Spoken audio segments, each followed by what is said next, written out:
Hello everyone, कैसे हैं आप लोग। आई होप आप लोग अच्छे होंगे। क्रैक जेईई नीट में आप सभी का स्वागत है। चलिए क्वेश्चन स्टार्ट करते हैं। क्वेश्चन क्या कह रहा है, two blocks of mass m1 is equal to 10 kg and m2 is equal to 5 kg connected to each other by massless inextensible string of length 0.3 metre पहले are placed along a diameter of a turntable. तो पहले यहाँ तक हम इस statement को cover कर लेते हैं क्योंकि लेंथी क्वेश्चन है, तो धीरे धीरे कवर करते चलते हैं। यहाँ पे देखिए एक टर्न टेबल है और उस टर्न टेबल के ऊपर एक m1 मास प्रेजेंट है। ये हमने मान लिया m1 मास, और ये हमारा स्ट्रिंग कनेक्टेड है और एक हमारा m2 मास कनेक्टेड है। m2 मास कनेक्टेड है, ये है m2, और ये दोनों कनेक्टेड है एक स्ट्रिंग से, और उस स्ट्रिंग की जो लेंथ है वो है 0.3। ये जो लेंथ है वो है 0.3 मीटर। क्लियर। अब देखिए यहाँ पे m1 मास की वैल्यू है, मैं यहाँ पे m1 की वैल्यू पुट कर देता हूँ, डेट इज 10 kg। m2 की वैल्यू है 5 kg, और लेंथ जो स्ट्रिंग की है वो है 0.3 मीटर। आगे पढ़ते हैं। The coefficient of friction between the table and m1 is 0.5। तो यहाँ पे μ1 जो है, यहाँ पे μ1 जो है यहाँ पे 0.5 गिवन दे रखा है, तो μ1 की वैल्यू 1/2 में लिख सकता हूँ, ठीक है ना। While there is no friction between m2 and the table, तो यहाँ पे μ2 की वैल्यू है 0, है ना, कोई फ्रिक्शन नहीं है, तो कोफिशिएंट ऑफ फ्रिक्शन 0 हो जाएगा। Clear. The table is rotating with an angular velocity 10 radian per second about a vertical axis passing through the centre O। तो एक पॉइंट मैंने मान लिया O, ये O पॉइंट मान लिया, और ये टर्न टेबल इस वर्टिकल एक्सिस के अबाउट घूम रहा है, इस वर्टिकल एक्सिस के अबाउट घूम रहा है। क्लियर। अब ये ओमेगा से घूमेगा, ठीक है। The table is rotating with an angular velocity 10 radian per second, तो ओमेगा की वैल्यू कितनी दे रखी है, 10 रेडियन पर सेकेंड। तो यहाँ पे मैं ओमेगा की वैल्यू लिख देता हूँ इनिशियली, ठीक है। About the vertical axis passing through the center O.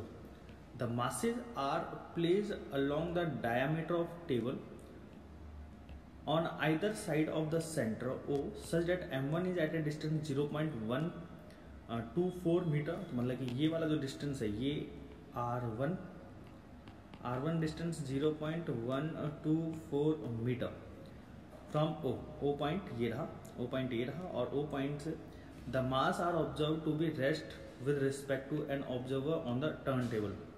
तो ये the masses are observed to be rest with respect to the an observer on the turntable, मतलब कि अगर ये ओमेगा से घूम रहा है, ये पूरा सिस्टम टर्न टेबल ओमेगा से घूम रहा है, तो ये दोनों मास भी ओमेगा से घूमते हुए दिखाई देंगे। तभी एक ऑब्जर्वर जो कि टर्न टेबल के ऊपर प्रेजेंट है, उन दोनों को, उसको ये दोनों मास रुके हुए दिखाई देंगे, ठीक है। अब बात आ रही है, फर्स्ट क्वेश्चन पूछा गया है, calculate the friction on m1।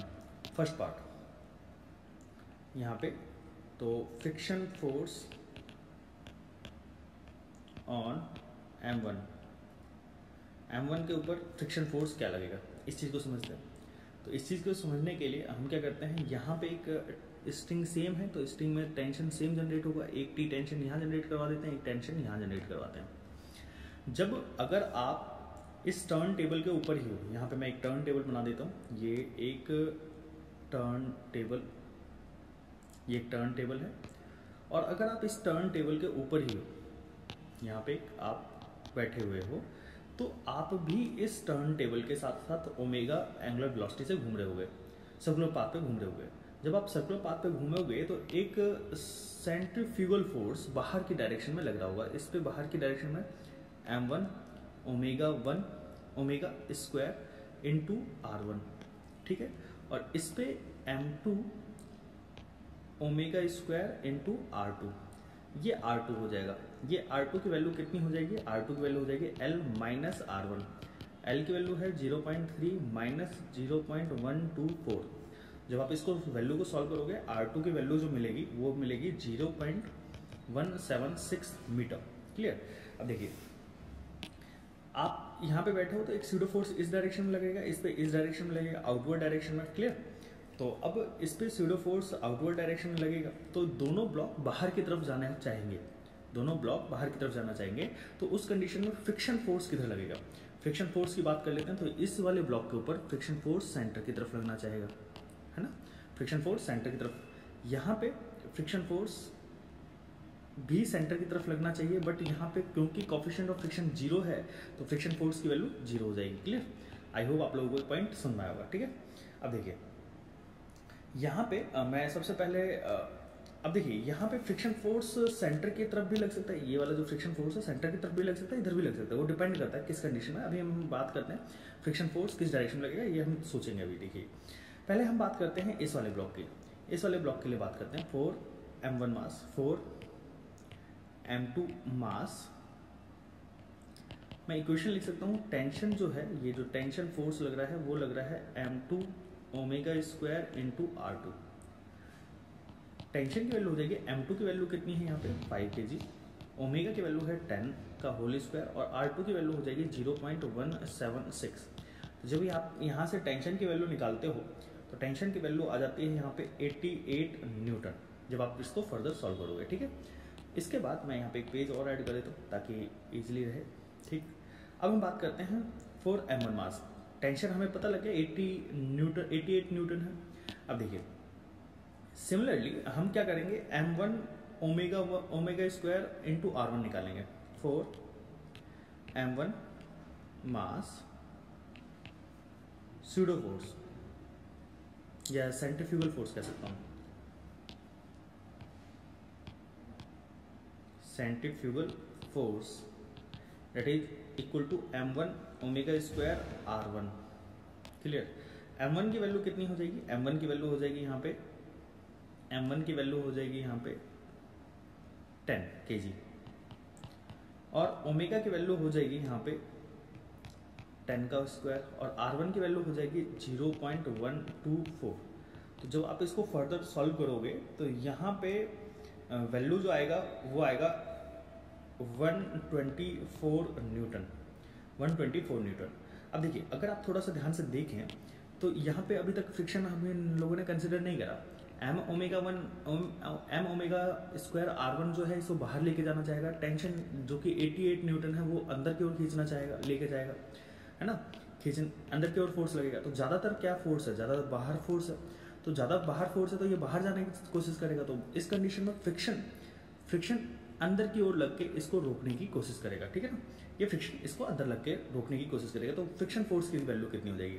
तो अगर आप थोड़ा सा ध्यान से देखें, क्योंकि ये ब्लॉक यहाँ पे रुका हुआ है, ना तो बाहर जा रहा है ना ही अंदर जा रहा है, तो इसका मतलब टी और फ्रिक्शन फोर्स ये दोनों मिलके m ओमेगा स्क्वायर R1 को बैलेंस कर रहे हैं। तो T plus FR is equal to m1 omega square into R1। जब आप इसको फर्दर सॉल्व करोगे तो टेंशन की वैल्यू 88 न्यूटन, फ्रिक्शन और यहाँ पे 124 न्यूटन। तो फ्रिक्शन फोर्स की वैल्यू जब आप सॉल्व करोगे तो यहाँ पे आएगा आपके पास 36 न्यूटन। क्लियर? इतनी बात आपको समझ आती?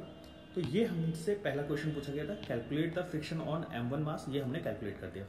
अब बोला गया है what should be the minimum angular speed of the turn table so that the masses will slip from this position, कि कितना मिनिमम एंगुलर स्पीड हो ताकि ये फ्रिक्शन ये स्लिप करने लग जाए अपने रेगुलर पोजीशन से। तो उस कंडीशन में फिर से हम लोग ओमेगा, मैंने जनरल ओमेगा मान लिया, ये भी पार्ट, इस डायग्राम को मैं कॉपी कर लेता हूँ, ये कॉपी कर लेता हूँ या डुप्लीकेट कर लेता हूँ, ये हमारे पास ये डायग्राम आ गया और मैं इसको रब कर देता हूँ। क्लियर? चलिए अब हम आगे बात करते हैं। ठीक, अब इस चीज़ को समझिए बेटा।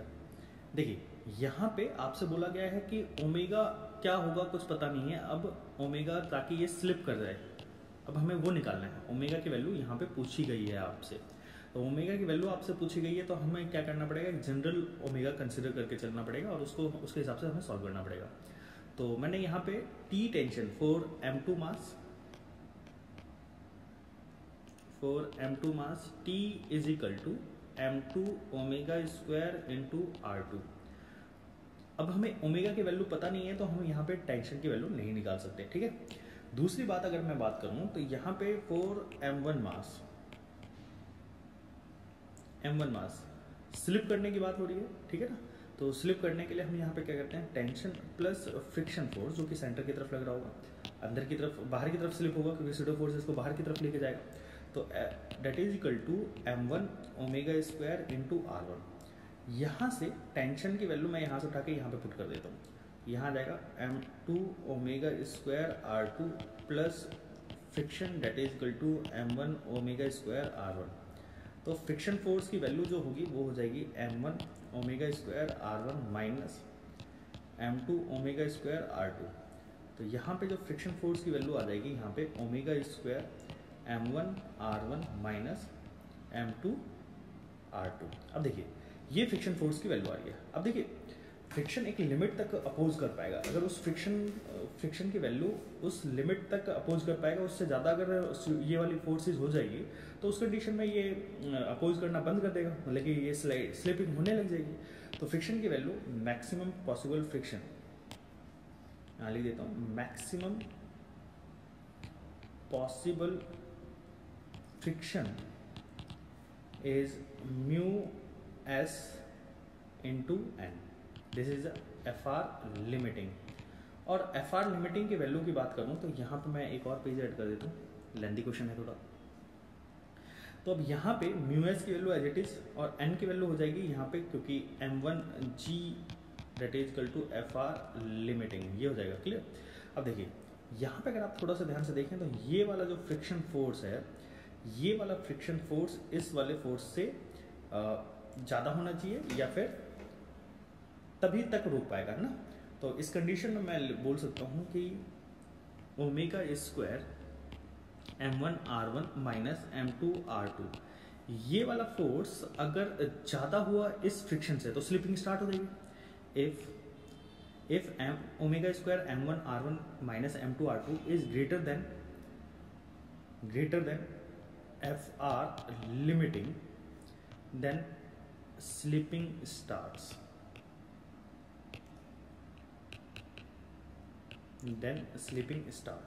तो अब इस कंडीशन में क्या होगा, यहाँ पे मैं वैल्यू पुट कर देता हूँ, omega square is greater than F R limiting divided by m1 r1 minus m2 r2। Omega square that should be greater than F R limiting की value mu S m1 g divided by m1 r1 minus m2 r2, clear. और omega की value हो जाएगी that should be greater than underroot mu S m1 g divided by m1 r1 minus m2 r2, ये हो जाएगा। तो ठीक है, ओमेगा की वैल्यू आ गई है। अब देखिए ये ओमेगा की वैल्यू आ गई, मतलब कि ओमेगा मिनिमम वैल्यू, ओमेगा की मिनिमम वैल्यू, तो ये मिनिमम वैल्यू हो जाएगी अंडरूट में म्यू एस, ये mu S m1 g divided by m1 r1 minus m2 r2, ये आ जाएगा हमारा minimum omega for the sleeping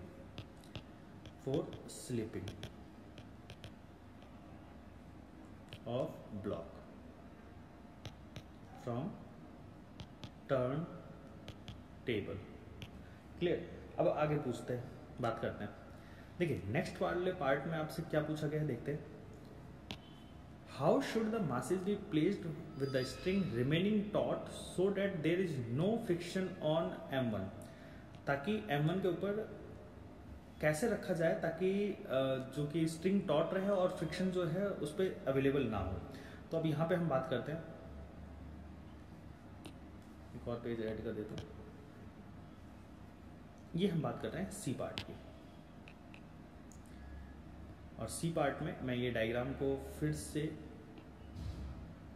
copy कर लेता हूँ।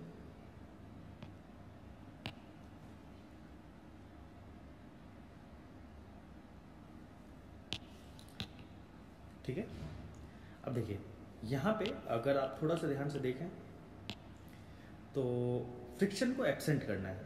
फ्रिक्शन को एब्सेंट करना है, तो यहाँ पे फ्रिक्शन की वैल्यू हटा देता हूँ मैं, ये फ्रिक्शन एब्सेंट है।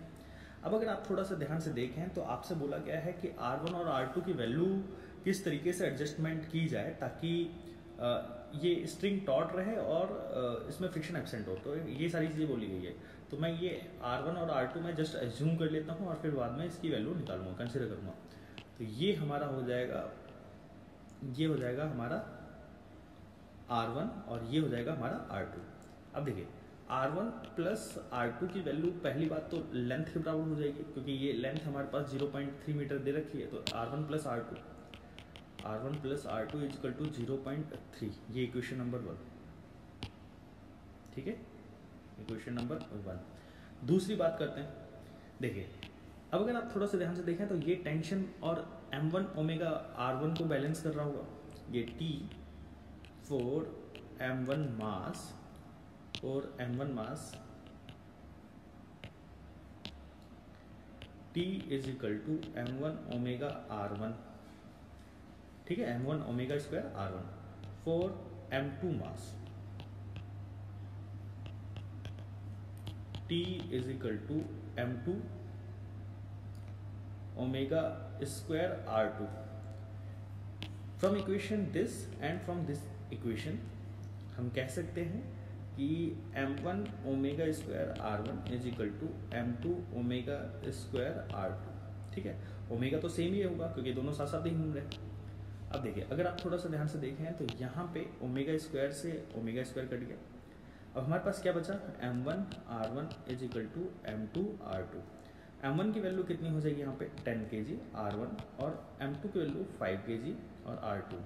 जब आप इसको सॉल्व करोगे तो ये हो जाएगा 2R1 is equal to R2।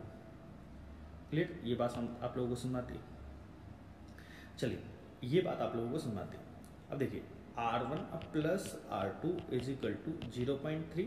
तो R2 की वैल्यू मैं यहाँ से उठा के यहाँ पे पुट करूँगा, है ना। R1 plus 2R1 that is equal to 0.3, 3R1 is equal to 0.3, R1 की वैल्यू 0.1, ठीक है, R1 की वैल्यू 0.1 मीटर। अब देखिए R2 की वैल्यू की बात करते हैं, तो R2 की वैल्यू कितनी हो जाएगी 2 टाइम्स ऑफ R1।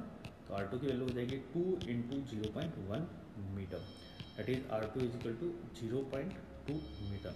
तो आई होप आप लोगों को ये क्वेश्चन समझ में आया होगा। ऐसे वीडियो लेक्चर्स देखने के लिए आप हमारे चैनल को जरूर सब्सक्राइब करिएगा और बेल आइकन को प्रेस करना मत भूलिएगा ताकि जो भी लेटेस्ट लेक्चर हो आप लोगों के पास सबसे पहले पहुंच सके।